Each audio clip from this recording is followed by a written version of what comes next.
Sahabat Rema yang dikasihi dan mengasihi Tuhan, renungan kita hari ini, Hari Raya Santo Petrus dan Paulus, hari Sabtu tanggal 29 Juni tahun 2024, diambil dari Injil Matius bab 16 ayat 13 sampai dengan 19 dengan tema si Petrus yang modus.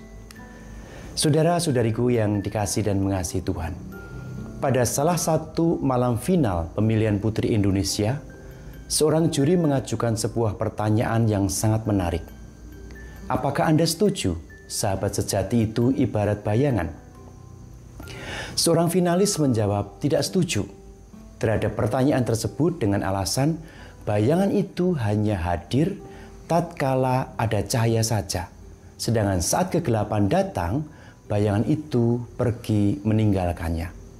Padahal justru dalam situasi gelap, sulit, dan situasi yang tidak mengenakan itulah seorang sahabat akan membuktikan eksistensinya, kesetiaannya.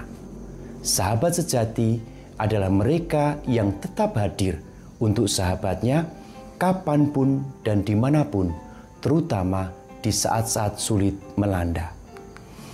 Saudara-saudariku yang terkasih, kesetiaan bukanlah sebuah perkara yang mudah untuk dilakukan karena membutuhkan suatu usaha, perjuangan, dan pengorbanan yang tidak sedikit. Bahkan, dua orang yang telah lama bersahabat erat pun belum dapat menjadi jaminan bahwa mereka akan setia satu sama lain. Mengapa? Alasannya karena secara alamiah, setiap manusia itu selalu mempunyai pertimbangan strategis yang mengarahkannya untuk mencari kenyamanan diri. Hal inilah yang juga dialami oleh Petrus dan para murid Yesus. Secara tidak sadar, motivasi mereka dalam mengikuti Yesus adalah untuk mendompleng, untuk membonceng ketenaran dan kekuasaan Yesus yang mereka sebut sebagai Mesias. Maka dari itu, Yesus bertanya sungguh kepada para murid soal pengenalan mereka terhadap Yesus yang mereka sebut sebagai Guru dan Mesias. Meskipun Petrus mampu menjawab dan menyebut Yesus sebagai Mesias, namun ternyata gambaran Mesias yang dipikirkan oleh Petrus berbeda dengan yang dimaksudkan oleh Yesus. Petrus memahami tokoh Mesias itu sebagai seorang panglima yang jago berperang dan seorang raja politis yang akan membawa Israel menjadi bangsa yang besar, bangsa yang makmur dan disegani oleh bangsa-bangsa yang lain. Karena pemahaman ini, maka Petrus menolak saat Yesus menjelaskan bahwa Mesias itu adalah anak manusia yang harus menderita, ditolak para tua-tua, imam-imam kepala, dan ahli Taurat, lalu dibunuh dan pada hari yang ketiga akan bangkit. Saudara-saudariku yang dikasihi dan mengasihi Tuhan, pemahaman yang keliru soal Mesias inilah yang hendak dibongkar oleh Yesus untuk memurnikan motivasi para pengikutnya. Dengan demikian, diharapkan persahabatan, relasi Yesus dengan para muridnya akan lebih mendalam dan bersifat personal. Untuk itu, Yesus menuntut keterlibatan secara pribadi dan total dari setiap pengikutnya, termasuk dari kita semua. Yesus mengajukan 3 syarat kepada kita agar dapat membangun relasi yang mendalam dan personal dengannya. Pertama, untuk menjadi pengikut Yesus, kita dituntut harus berani menyangkal diri.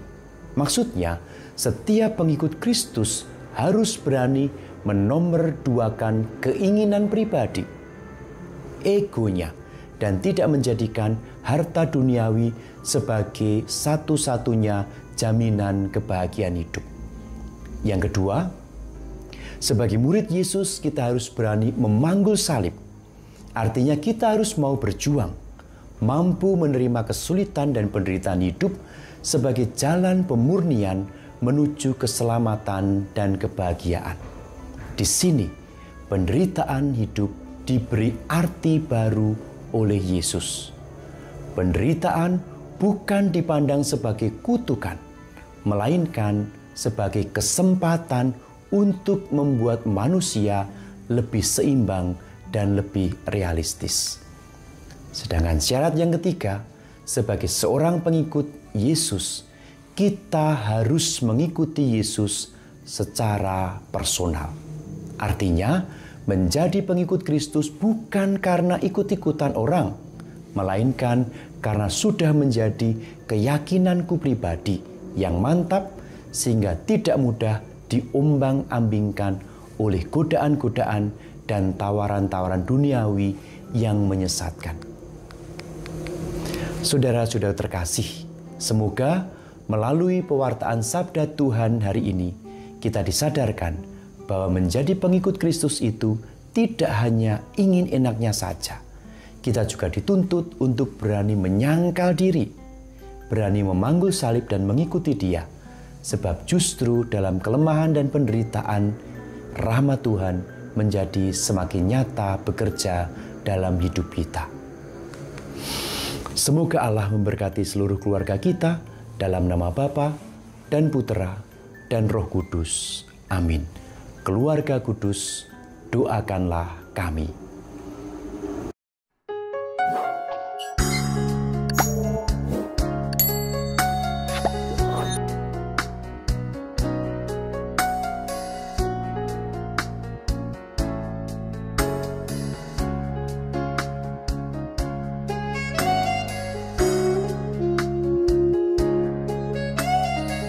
Sahabat Rema, sampai jumpa dalam program berikutnya.